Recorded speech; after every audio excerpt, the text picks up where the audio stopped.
보이그룹 투어스의 오버드라이브라는 곡에 맞춰 블랙핑크 지수가 가볍게 춤을 추는 11초짜리 영상입니다. 어제 유튜브와 각종 SNS에 공개됐는데 하루 만에 중국 대표 SNS 웨이보 차트 검색 10위권 안에 올랐습니다. 중국판 틱톡 더위인에서도 공개 10시간 만에 300만 조회수를 돌파하더니 10,000차례 넘게 공유됐습니다. 지수가 팬들의 요청으로 해당 영상을 올렸다는 설명과 함께 관심이 쏟아졌습니다. 중국에서는 블랙핑크를 비롯한 K-팝에 대한 관심이 여전히 뜨겁습니다. K-팝 신곡 공개 때마다 중국 내 SNS를 통한 반응은 폭발적이고 BTS와 블랙핑크 등의 일거수일투족에 대한 반응이 실시간 올라오고 있습니다. 한국 본토 K-팝뿐만 아니라 한국 제작사가 기획한 중국 걸그룹도 인기를 얻고 있습니다. 최근에는 이수만 프로듀서가 중국에서 만든 걸그룹 에이투오메이가 데뷔 1년 만에 중국 음악산업 시상식에서 신인상을 수상했습니다.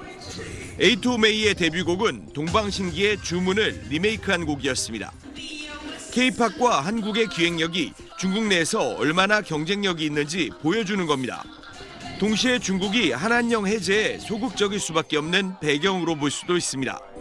이달 초 한중 정상회담에서 시진핑 주석은 석자 얼음이 한꺼번에 온 것도 아닌데 한꺼번에 다 녹겠느냐, 과일은 때가 되면 익어서 떨어진다면서 한한령 해제에 유보적인 입장을 밝혔습니다. K-팝과 드라마, 영화 등이 중국에서 다시 활성화할 경우 중국 문화산업이 고사할 수 있다는 위기감이 반영된 걸로 볼 수 있습니다. 하지만 정부의 이런 방침에도 불구하고 중국에서는 K-팝과 드라마 등 한국 문화 상품을 각종 우회 방법을 통해 공유하고 있는 현실입니다. 베이징에서 SBS 한상호입니다. 면세점 외가요 올리브영에 다 있는데 한국 여행 필수 코스로 자리 잡은 CJ 올리브영. 2025년 전국 오프라인 매장에서 발생한 외국인 누적 구매 금액이 1조 원을 넘어설 만큼 화장품 쇼핑 성지로 자리 잡자 이를 노골적으로 모방한 중국 현지 브랜드가 등장해 빈축을 사고 있습니다. 13일 유통업계에 따르면 중국 후난성 창사시에는 올리브영을 연상시키는 온리영이 문을 연 뒤 매장을 확장 중인 것으로 알려졌습니다. 매장 명칭은 물론 로고 디자인과 색상, 상품 진열 방식 등 구성 전반에 베껴 K-뷰티 브랜드의 신뢰도 훼손 우려가 제기되고 있습니다.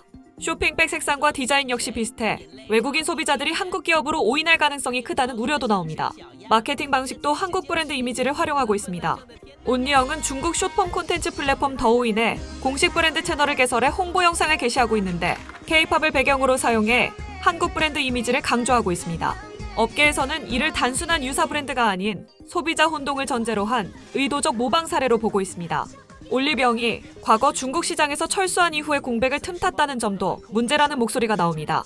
올리브영은 2010년대 중국 상하이를 중심으로 오프라인 매장을 운영하고 2013년 상하이 법인까지 설립했지만 2016년 사드 배치에 따른 한한령 영향으로 사업이 위축돼 오프라인 매장을 철수했고 상하이 법인도 지난해 청산했습니다. 유통업계 관계자는 다이소 카피캣인 무무소 사례를 보면 현지 유통에 그치지 않고 해외 진출 가능성도 있어 보인다며 한국 브랜드로 인식하고 제품을 산 소비자는 물론 글로벌 K-뷰티의 장기적인 성장에도 악영향을 끼칠 것이라고 꼬집었습니다.